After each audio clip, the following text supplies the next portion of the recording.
এক মন্ত্রী ছিল, সে সবসময় শুধু বলে যে আল্লাহ যা করে ভালোর জন্যই করে। তো একবার রাজামশাইয়ের একটা আঙ্গুল কেটে গেল, কোন একটা কাজ করতে গিয়ে আঙ্গুলটা কেটে গেল। ওই টাইমে মন্ত্রী গিয়ে বলে, রাজামশাই মন খারাপ করবেন না, ডোন্ট বি আপসেট, আল্লাহ যা করে ভালোর জন্যই করে। এবার রাজামশাই তো রেগে গেছে যে এতদিন একা একা বকবক করতে কিছু বলি নাই, আমার আঙ্গুল কেটে গেল, এখানে ভালোর কি আছে? আচ্ছা, মন্ত্রীকে এবার বলতেছে, তো আল্লাহ যা করে ভালোর জন্যই করে, তাই না? বলে হ্যাঁ। তো ঠিক আছে, যা, তোরে আজকে থেকে আমি জেলখানায় ঢুকিয়ে দিলাম। আল্লাহ যা করে ভালোর জন্যই করে, তার মানে জেলে যাওয়াটাও তোর জন্য ভালো। ঠিক আছে, যা, তোর মন্ত্রিত্বও কেড়ে নিলাম, জেলখানায় ঢুকিয়ে দিলাম। মন্ত্রী এবারও বলে, সমস্যা নাই, আল্লাহ যা করে ভালোর জন্যই করে। তো এবার রাজামশাই আরেকটু রেগে গেছে যে পানিশমেন্ট দিতে চাইলাম, উল্টা দিকে আমাকে নিয়ে ঠাট্টা করে, ভালো লাগতেছে না, কি করবে? রেগে মেগে কয়েকটা লোক নিয়ে, তার সাঙ্গপাঙ্গ যারা আছে ওদেরকে নিয়ে জঙ্গলে চলে গেছে শিকার করার জন্য। কি করার জন্য? পশু শিকার করার জন্য।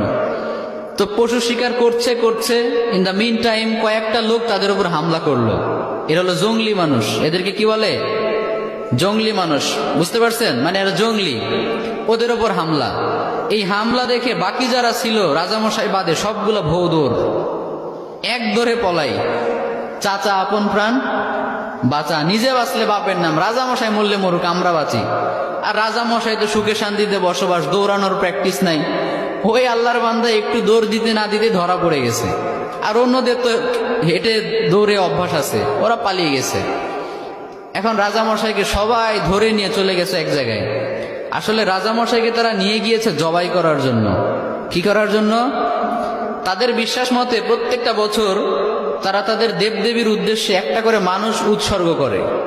তাদের ধারণা হচ্ছে একটা করে মানুষ যদি আমরা প্রত্যেক বছর উৎসর্গ করি দেবদেবীদের জন্য, তাহলে পুরো বছরটা দেবদেবীরা আমাদেরকে সিকিউরিটি দিবে, নিরাপত্তা দিবে। তো ওই কারণে রাজামশাইকে নিয়ে গিয়েছে, শুয়ে দিয়েছে, জবাই করবে। এখন যেই না জবাই করতে যাবে, ইন দ্য মিন টাইম একজন চিৎকার করে উঠে বলে, স্টপ, থামো, একে দিয়ে হবে না। কেন, কি সমস্যা? বলে, খেয়াল করে দেখো, এর একটা আঙ্গুল কাটা। সুবহানাল্লাহ পড়বেন না? আমাদের দেবদেবীদের জন্য উৎসর্গ করতে গেলে একেবারে পারফেক্ট মানুষ লাগবে, যার কোনো খুঁত নাই, কোনো খাত নাই। এই লোকের তো একটা আঙ্গুল কাটা, একে দিয়ে আমাদের কাজ হবে না, ওকে ছেড়ে দাও। সুবহানাল্লাহ পড়েন। রাজামশাইকে ছেড়ে দিল। রাজামশাই খুশিতে এক দৌড়ে এসে জেলখানায় এসে মন্ত্রীকে বলে, মন্ত্রী মশাই, আপনি ঠিকই বলছিলেন, আল্লাহ যা করে ভালোর জন্যই করে। কিন্তু একটা জিনিস আমি এখনো বুঝলাম না, আমার আঙ্গুল কাটার কারণে না হয় আমি বেঁচে গেলাম, তার মানে আল্লাহ যা করে ভালোর জন্য করে, বুঝলাম।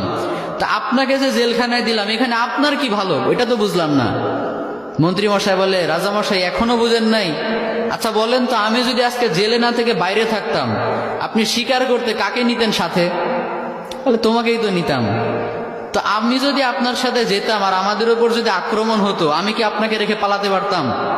আমি তো আপনাকে নিয়েই পালানোর চেষ্টা করতাম। ফলে দুইজনই যদি ধরা পড়তাম, আপনার আঙ্গুল কাটার কারণে আপনাকে তো ঠিকই ছাড়তো, কিন্তু আমারে তো কোপা সামসু কোপা, কারণ আমার তো শরীরে কোনো খুঁত নাই। তার মানে আল্লাহ আমাকে কয়েক ঘন্টার জন্য জেলে ঢুকিয়ে চিরস্থায়ী মৃত্যুর হাত থেকে বাঁচিয়েছে, পড়েন সুবহানাল্লাহ। তাহলে এবারও বোঝা গেল যে আল্লাহ যা করে ভালোর জন্যই করে। তো এই জন্য আজকে থেকে আপনাদের সাথে যেটাই ঘটুক না কেন, মন খারাপ করা যাবে? মন খারাপ করবে না। যেটাই হোক সবসময় বলবেন আল্লাহ যা করে, সবাই বলেন আল্লাহ যা করে ভালোর জন্যই করে।